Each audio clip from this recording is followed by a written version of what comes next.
Good morning. Hello dear students. আজি মই তোমালোকক আকৌ ক্লাছ 8ৰ অসম জাতীয় বিদ্যালয়ৰ ক্লাছ 8ৰ ইংৰাজী কিতাপৰ 3 নম্বৰ লেসনৰ এটা কবিতা The Arrow and the Song. The Arrow and the Song মানে হল এডাল কাৰ আৰু এটা গান। এই কবিতাটো লিখিছিল হেনৰি ৱৰ্ডছৱৰ্থ লংফিলো। হেনৰি ৱৰ্ডছৱৰ্থ লংফিলোই লিখা এই কবিতাটি মই ভাবো কবিতাটি খুব ভাল লগা, কিন্তু ক্লাছ 8ৰ বাবে নহয়, এইটো এক কথাত ক'বলৈ গ'লে 11-12 ক্লাছৰ কাৰণেহে বেছি উপযোগী হ'ব। মানে এনেকুৱা টাইপৰ কবিতা খুব ভাল লগা ধুনীয়া কবিতা। কবিতাটো হ'ল এইটো the arrow and the song. Henry Wordsworth লংফিলোই লিখিছে। মই তোমালোকক এতিয়া কবিতাটি গাই খুব ধুনীয়াকৈ অসমীয়াত মই বুজাই দিম। I shot an arrow into the air.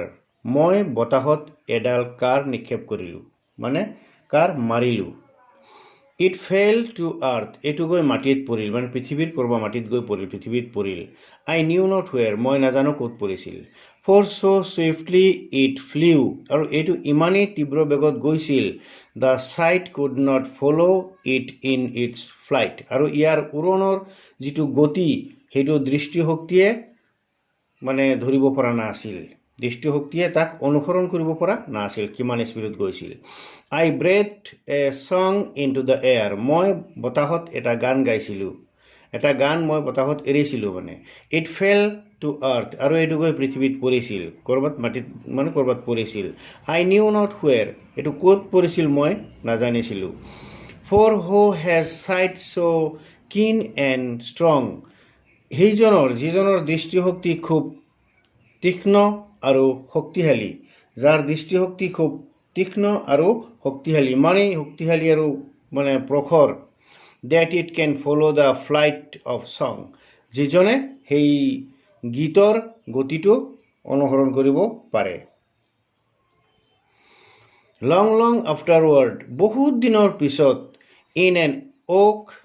এজোপা ওক গছত, ওক এজোপা গছৰ নাম, ওক গছত I found the arrow. মই এৰ'টো কাৰডাল এজোপা ওক গছত মই পাইছিলোঁ, still unbroke. তেতিয়ালৈকে ভঙা নাছিল। And the song. আৰু গানটো বা গীতটি from beginning to end. আৰম্ভৰ পৰা শেষলৈকে I found again in the heart of a friend. মই এগৰাকী বন্ধুৰ হৃদয়ত মই পাইছিলোঁ।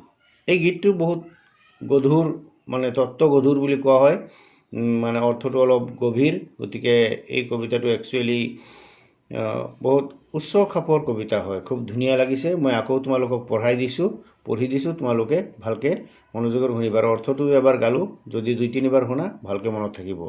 I shot an arrow into the air. It fell to earth. I knew not where. For so swiftly it flew. The sight could not follow it in its flight. I breathed a song into the air. It fell to earth. I knew not where. For who has sight so keen and strong, it can follow the flight of song. Long long afterward in an oak I found the arrow still unbroke, and the song from beginning to end I found again in the heart of a friend. খুব ধুনীয়া লাগিছে পদ্যটো, তোমালোকে ভালকৈ শিকিব বুলি আশা ৰাখিলোঁ। ধন্যবাদ।